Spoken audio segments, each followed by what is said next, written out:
California is a community property state, so all property that's earned between the date of marriage and the date of separation is considered community. That's divided equally. The property that you own prior to marriage or after separation is your separate property. Notice that it's not the date of judgment, it's the date of separation. So separation occurs when one party decides they don't want to be married, and then they communicate that to the other party in a very clear way. The third element is that they conduct themselves accordingly. So when they tell the spouse, I don't want to be married, they then move out or start to sleep on the couch or start to put their income in different bank accounts and start to move towards that single lifestyle. That'll be deemed the date of separation. So any asset or liability incurred between the date you're married and the date that separation occurs is deemed community property. Those are liabilities as well. Any income or assets that you own prior to marriage are your separate property, and they do not convert to community property merely by becoming married. Likewise, anything that you earn after date of separation is your separate property and your separate liability as well. The problem becomes what to do with assets that become blended. So say you own a house that has a mortgage on it prior to marriage, which is your separate property, the equity, it's all yours, and then you get married and then move into that house. With your community property earnings, you begin paying down the mortgage. The community then gains a pro rata interest in the principal pay down of that mortgage during the time frame of the marriage. So these become a little more complex depending on the nature of the blending and the ability to trace certain assets to the asset in question. So a house that exists prior to marriage, separate property asset. What do you do during marriage? Maybe you have a pension that arises prior to marriage. Maybe you have a pension that arises during marriage. And then after separation, you continue to vest that pension.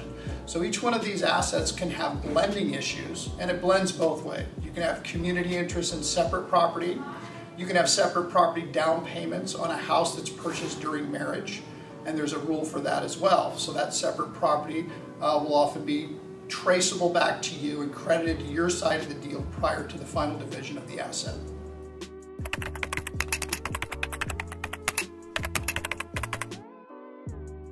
The obligation of a judge is to divide assets 50-50 percentage-wise. Certain assets can't be divided. Certain assets are in the name of one party or the other, and you can't necessarily just simply chop them in half. Sometimes a party will take the house and then the half interest will be paid out through an equalization payment. Sometimes we have IRAs. IRAs will be divided, and sometimes there's another rollover IRA for the spouse's portion. Sometimes parties have equal assets that offset each other. So if both parties have an IRA worth about $100,000, one party would get their IRA and the other party would get their IRA. So the court has latitude to divide the assets in a way that results in an equal division. And the only real difference or the real asterisk in this issue is when you have estates where they don't really have assets and they have a lot of debt.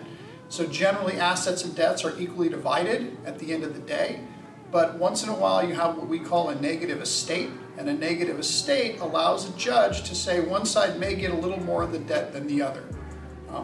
Other than that, a judge doesn't have to divide every single asset equally in half.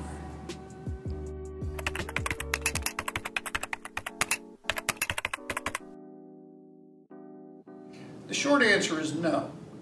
The real issue behind moving out of the home stems from a number of different sub-areas.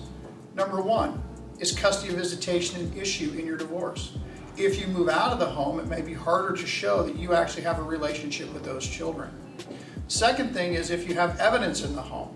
If you leave the home, suddenly you don't have your availability to get records, certain things that you may want to put your hands on in order to make sure they don't disappear or are important in proving your case, such as the closing statement for the house you bought prior to marriage that is in your office in your home.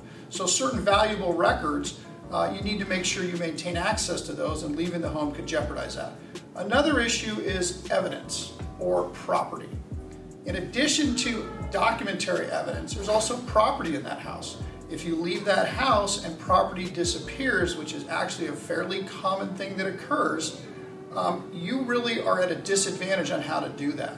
So if you're going to leave the house, because sometimes it's a smart thing to do, sometimes it's done in order to avoid Domestic violence allegations, a lot of times those are falsified in order to get someone out of a house. Make sure you take the business records and property records that you need. Make sure that you take an inventory of the house, maybe a quick video of the house, and then kind of have that so you don't have to worry about never seeing those items again. And when it comes to custody and visitation, that's a much more nuanced analysis. It's very hard for a parent to claim, I'm a custodial parent taking care of the kids, and then suddenly they leave the home, leaving the kids with the other parent in the home. So that's kind of a telling thing when it comes to the issue of, say, custody and visitation.